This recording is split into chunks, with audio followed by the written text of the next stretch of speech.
106.7 Energy FM. Good morning, partner! Good morning, partner. Ito na naman tayo. Pero bago lahat, mga panggaoy, live tayo sa ating... Parang pagod na pagod ka. Napagod ako doon sa story na yun.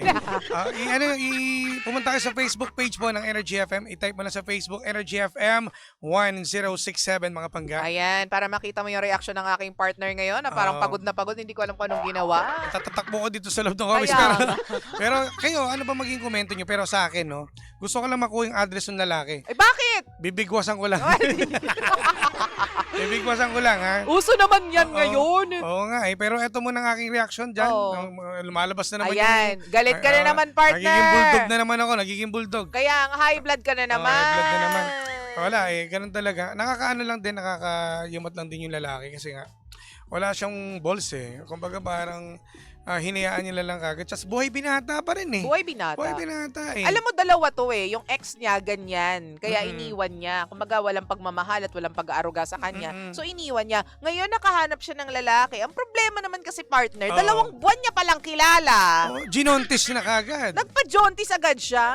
Kaso yun lang din ang hirap din sa babae. Yun nga. Ginusto rin eh. Pero, alam mo, parang gusto na lang niya magpalahi. Gusto puro panganay, gano'n. Hindi, I'm sure hindi naman niya ginusto na mangyari yun. Yun nga lang kasi napapunta talaga siya sa mga irresponsableng tao. Hindi naman kasi natin di masisisi yung babae kasi nga nagmamahal siya eh. Oo. Nagmahal siya ulit. Ang bilis lang ma-fall. Ate, mabilis lang ma-fall. why gano'n, te? Napakabilis mo namang ma-fall. Ayan, tumumbok. Oo. Lumaki yan siyan. Nakakaloka. Alam mo minsan, ito, wag kang magkaila, partner. Minsan kasi kapag heartbroken tayo, tapos naka-move on na tayo from somebody, may pagkakataon talaga sa beginning ng pagiging single mo na na-excite kang makipagkilala sa mga tao. 'Di ba? Parang i-open up yung sarili mo sa ibang tao. Totoo. Feeling ko, hindi niya naman talaga in-intend na mabuntis at makipag-commit agad. Pero nagkataon talaga na nabuntis agad tong si Meg. At ano siya eh, si Meg kasi siguro, total kasama niya sa trabaho to, di ba? Oo. Kampante siya. Bakit? Siyempre, kilala niya, nakakala niya, ito na siguro yung tamang lalaki para sa akin. Partner, 2 months pa lang? Nagtiwala siya agad kasi nga siguro, alam niya yung lalaki. Kaya ang hirap din talaga, no, na mag-decision kagad na hanggat hindi mo pa nakakasama sa isang bubong, di ba? Kasi doon mo makikilala eh. Wala eh, ganun ang buhay eh. Ang lalim naman agad ng ng reaction mo, partner. Hindi kasi ganun yung buhay ngayon eh. Hindi mo makikilala ang buong pagkatao ng isang lalaki at isang babae kapag kayo ay sa isang relasyon na hindi kayo magkasama sa isang bubong eh. Totoo yan. Pero alam mo, partner, feeling ko itong si Meg, nagpa-fun-fun lang eh. Nagkataon napuruhan si Meg. Napuruhan eh. Pwede naman diba? Pwede naman kasing magkontra ba't ganun? Diba? Hindi nag-ingat kasi.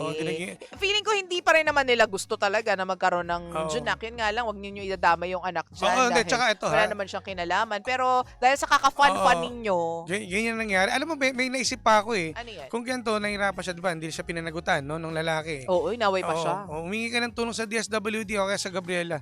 Sa Bausi? Pwede yun, di ba? Pwede. Para at least kung tinaguan na siya eh, pati nung nanay, binlock na daw siya.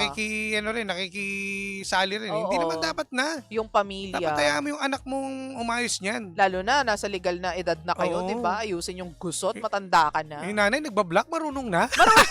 Hoy! Facebook, may mga high-tech na nanay ngayon, marunong mag-encode ng mga bagay-bagay. Teki na rin eh, no? Ibang klase. Pero nakakaano lang din. Siguro, etong lalaki na nakabuntis sa kanya, I think nakakonsensya yan. Makukonsensya yan. Handaan niyo. Alam mo, hindi natin alam kasi syempre kapag iba yung may suporta yung pamilya mo sa'yo kahit na mali ka.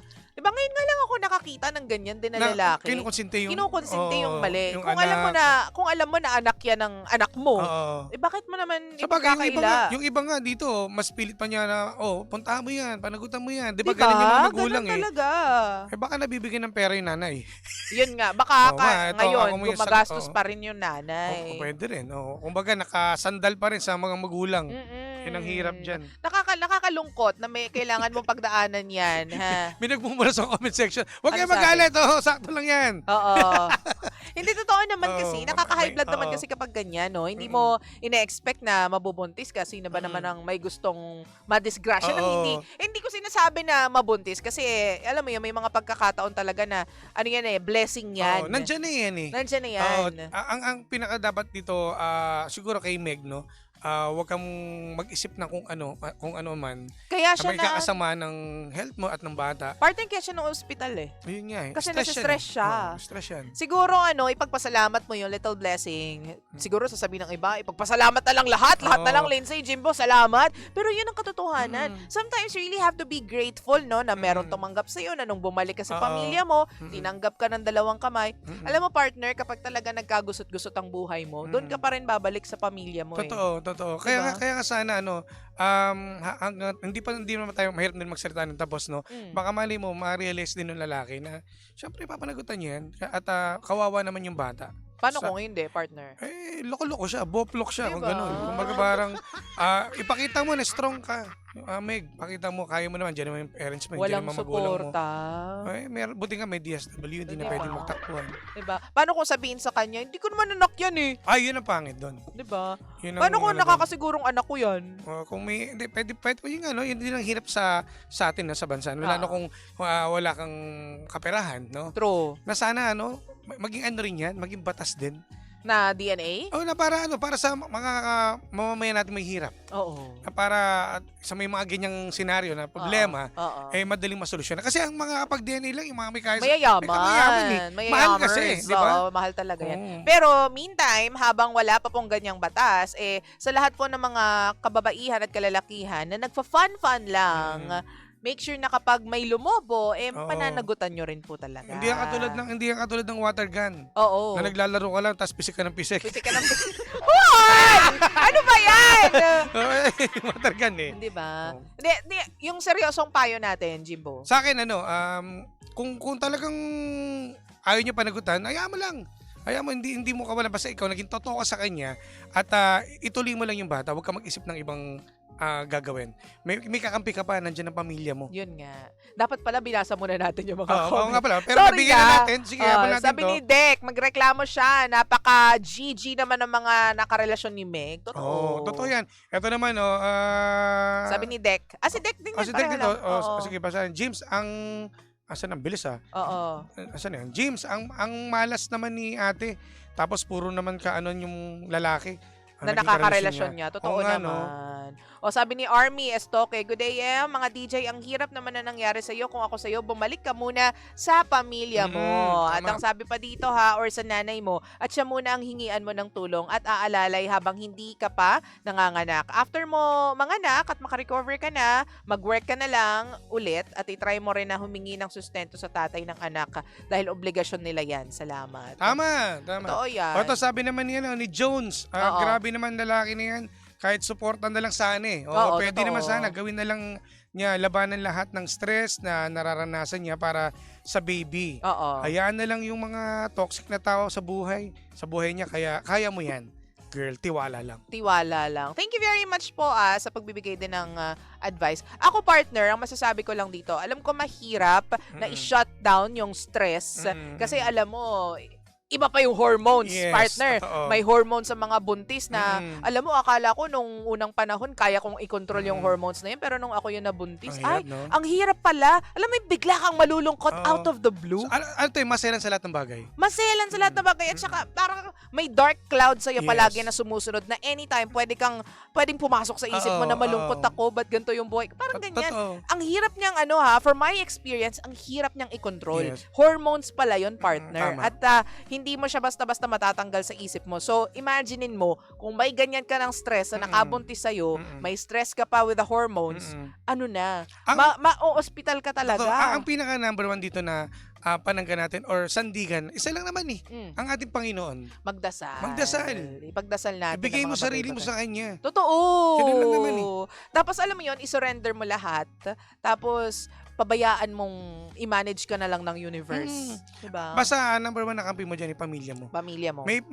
Mayroon pang dadamay at tutulong sa'yo. May malalapitan ka, nandyan ang pamilya mo. Nandyan. At saka kailangan aminin mo sa sarili mo na, girl, pagkakamali mo to. Totoo. Tsaka naka-survive ka na ng unang relasyon mo. Ngayon pang pangalawa. Basic na lang sa'yo yan. Basic? Para sa iba yun Iba yun. Kaya Ibang stasyon yun. Kumbaga, wala na. Kumbaga, simple na lang. Simple na Para lang sa'yo. sa'yo. At saka, kailangan mong malagpasan yan para sa mga anak mo. Tama. Mga anak. Kasi meron siyang anak dun sa una. Ngayon, meron ka pang baby. Alam mo, pagkalabas niyan, tanggal lahat ng stress natin sa life. May sinasabi si ano. Ah. Ang tawag dyan Sabi ni ay... Athena, seek professional help. Makakatulong din yan. Tama. But for now, dahil wala kang pambayad sa professional help, Magkano muna? Tis-tis muna. Tis-tis. Tis-tis muna. hindi, Nandiyan yung parents mo makipag-usap sa mga tao. ano mo, kumbaga, for sure, may kaibigan kang totoo sa'yo, may best friend ka. Yan yung kailangan lagi, partner lalo na mga buntis, yung lagi silang may kausap. Totoo. At kailangan din, syempre, ng mga kaibigan mo na nakakaunawa sa'yo, dapat lagi kang kakusapin, kakamustahin ka. Yes. Hayaan mong lapitan ka nila at bisitahin ka para meron kang makausap at mawala yung stress mo. Lalo na sa mga pinagdaraanan mo. Ayan. At magdasal, yun pa rin ang ending nito. Magdasal. May Sabi ni mabul pa Randy, shoutout naman team operator, be strong sister. Sa una masaya, sa huli lungkot. Kaya isipin mo, child and incoming child mo. Yung pamilya ng nakabuntis sa'yo, mga... Baka iba to eh. Ayun nga, hindi ko alam. Basta ano yan. Oo. Basta masama asungot sila. yata to eh. Asungot. Asungot eh. Anyways, thank you very much, Thank you. Meg. Kaya mo yan. Kaya mo yan. Nandito lang kami. Dito ka mag-exercise ng pagbubuntis mo. Makinig ka sa amin. Makinig ka sa Mawawala yung amin. stress mo. Oo nga ha. At syempre naman, susunod na po ang Baklitas! Baklitas! Dito pa rin yan. Sa number 1, 06.7 Energy FM. Panggawang sabing radyo. Sabihin mo. Energy! Kasama niyo po si Lindsay at Jimbo Lindsay sa Energy sa umaga. Good morning! DJ Lindsay at